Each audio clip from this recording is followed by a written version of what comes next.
This is a rebuttal slash response to the absurd comments that were made by Mr. Bill Maher very recently. What I want to do first before I get into my commentary is show you a clip to kind of describe for you what it is that he had to say, and then I'll debunk it and show you why it's complete bullshit. Take a look at this. And finally, new rule: blind hatred of America is just as blinkered as blind love. And we Americans should really get some perspective about where we live. Watching the shit go down in Afghanistan, I was reminded lately of every conversation I've ever had with an immigrant, almost all of which, if we got to really talking, included the notion, oh, you people have no idea.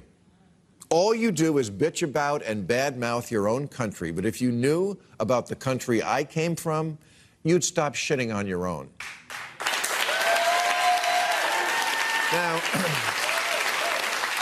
okay, so now that you have just watched that absurdity, I will summarize in a few words what it took Bill Maher about 7 or 8 minutes or so to do.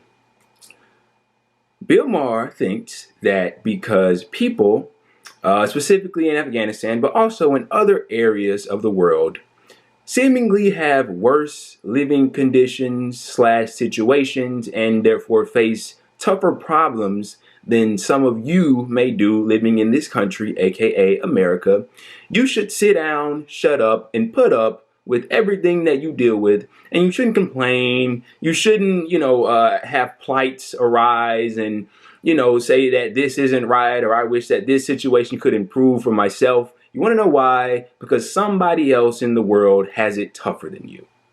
So you should shut the fuck up and stop complaining, because America is so much greater than these other places that there's no room for you to complain. That's essentially what he said. That's essentially me summarizing it. And I could just end the video right there. But I have to go on and keep talking about why this is so stupid, just in case you aren't convinced yet. So allow me to read a couple of quotes that I just grabbed from the monologue that he had to say. And these were the ones that I thought were, just the most important. So he says, get some perspective about where we live, indicating that we live in a country that's much better off than a country like Afghanistan, for instance, or anywhere else. He says, if you know about the country I came from, you'd stop shitting on your own, referencing what immigrants say about us here in America. And the audience cheered to that like a bunch of fucking seals, as if he just said something so profound. He says, have a little perspective about the stuff we howl about here. And I'll get into the stuff that we howl about here in just a second.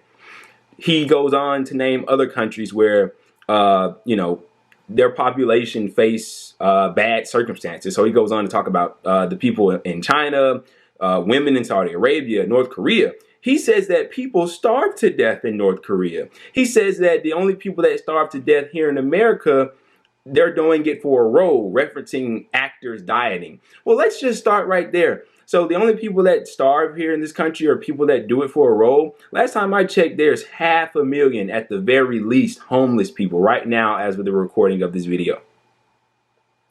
And with the Supreme Court overturning the eviction moratorium, there's set to be at least 8 million more renters that can't afford their place of stay anymore, that may be thrust out into the streets. And if they can't afford a place to stay, what makes you think that they can afford food? We have an eviction crisis on the horizon, a looming eviction crisis.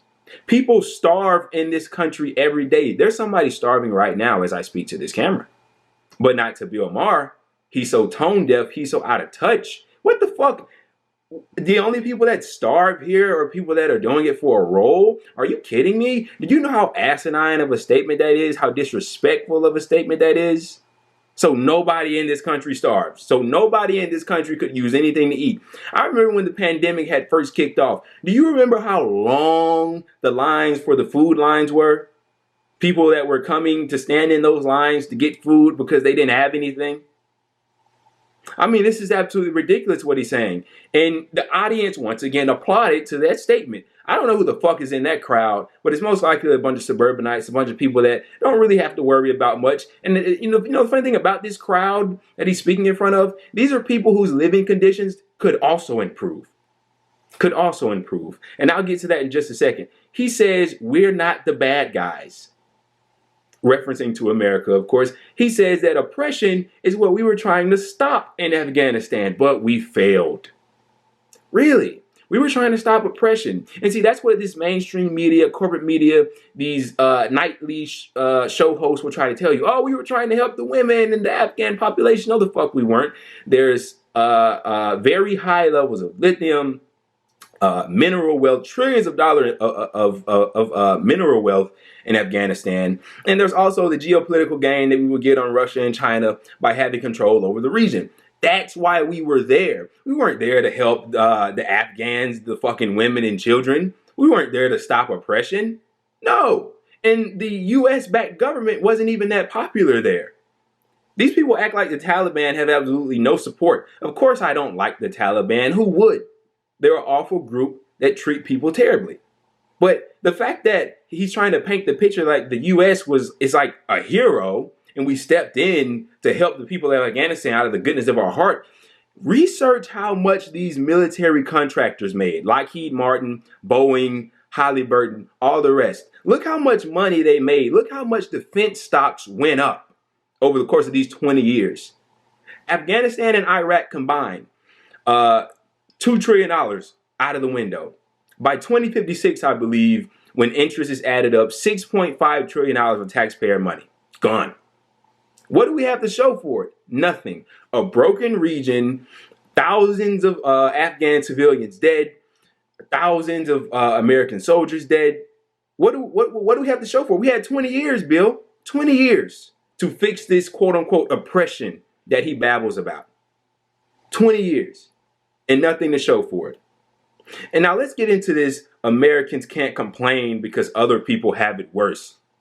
He says that, what's the quote that he said? He said that if you knew about, oh no, that's not it. He said, have a little perspective about the stuff we howl about here. Okay, well, allow me to elaborate about the stuff that people have a large problem with here in this country. Let's start with the number one problem, in my view, healthcare. Did you know that 40,000 to 60,000 people, and I'm probably understating these numbers, die every year from lack of adequate or healthcare at all?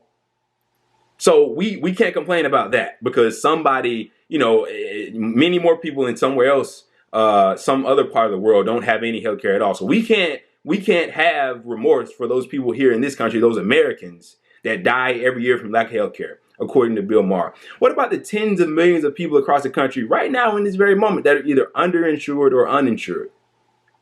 What about the fact that the healthcare industry as a whole robs the fuck out of you?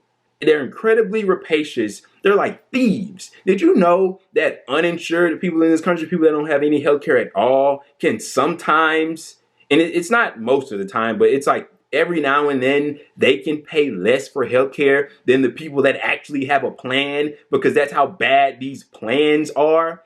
What is a plan when it comes to healthcare? No, you should be able to go to the doctor, get help, and then leave. And it's funded through tax dollars.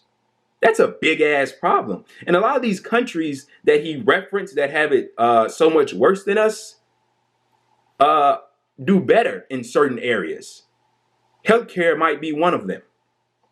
Let's go on. What about wages? The minimum wage in this country isn't even a living wage. It's $7.25. If you make $7.25 on full time of working, you can't afford to live anywhere in this country.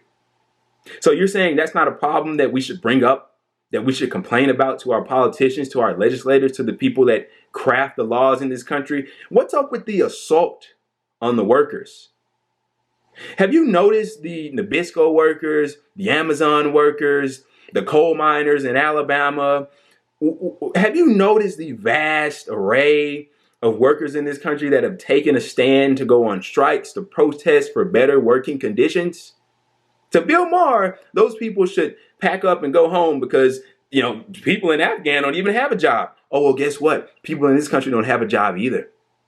Yeah, and it's a lot of them. This supposed labor shortage people keep talking about. And it's not actually a labor shortage.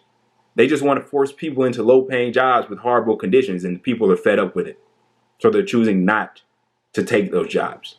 And they're referencing that as it's like it's a labor shortage. That's no labor shortage. It's fake news. This thoroughly pissed me off, if you can't tell. I mean, just this notion. During World War II, when Hitler was on his tirade, right? When Black Americans went to go fight in the World War, and this was the same for World War I. Look up the Harlem Hellfighters, right? In World War II, when they went to go fight in the war, and they came home and faced discrimination and segregation, and they complained about those things, you could have easily said to one of them, hey, you could be a Jew. Why are you complaining about segregation and discrimination? Your situation could be worse.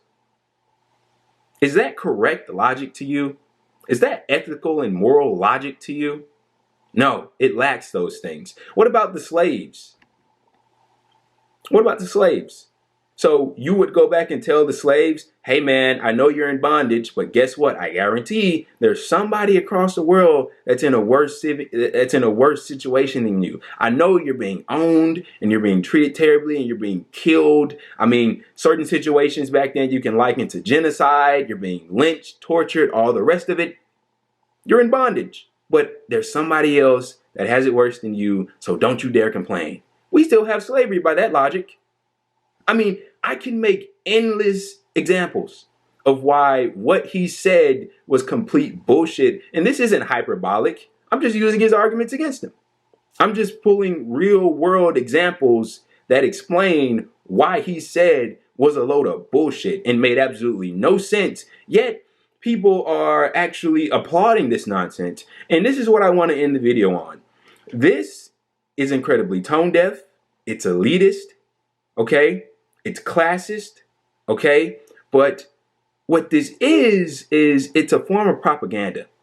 And it's a form of trying to get you to think that you can't argue for better conditions, for better situations, because somebody else has it more difficult. You know, Denmark, the people in Denmark are, depending on what kind of poll you look at, people will say that the people in Denmark are among the happiest in the world. And Denmark has what I would call a thriving social democracy, right? They have higher taxes on the people with the most money. They have a universalized healthcare system. You know, healthcare is free. Higher education is free, right? They don't even have a minimum wage because labor unions in that country are so strong. So they have collective bargaining so they can argue for more money for their workers, right? I guarantee you there's people in Denmark that think that their situation could be better. Yeah. I guarantee you there's people there that think, you know what, we could probably improve on this. And that's human nature. Human nature always wants to improve, to evolve, to make situations better for the mass of people. But this thing, this rhetoric from Bill Maher, this sentiment that you shouldn't argue for better because somebody else has it worse. Guys, you can't listen to this nonsense because he's pretty well off. He's a night show host. You know, he's making a lot of money. He's pretty good. You know, his taxes are low. So he can tell you this bullshit. And he can have you thinking that, oh, you know what? He's right. When in reality, your situation needs to be improved. You need higher wages. You need health care. You need better living conditions. Look, I've been rambling for long enough, but hopefully if you weren't convinced, you are now that line of attack, that because somebody else has it a little bit worse than you do, that you don't have the authority to argue for better, is complete bullshit. Complete and utter bullshit. And that's exactly what the elites want. That's exactly what the owner class want. They want you to believe this nonsense so you don't argue for better, so that they don't have to make any changes. No, I won't stand by this, and you shouldn't either. This type of argument is absolutely asinine. It's poisonous. And if you believe this sort of nonsense, I truly do feel sorry for you. This is a baseless, tired argument, okay? It's trash. It's completely trash. And so is Bill Maher for making this argument.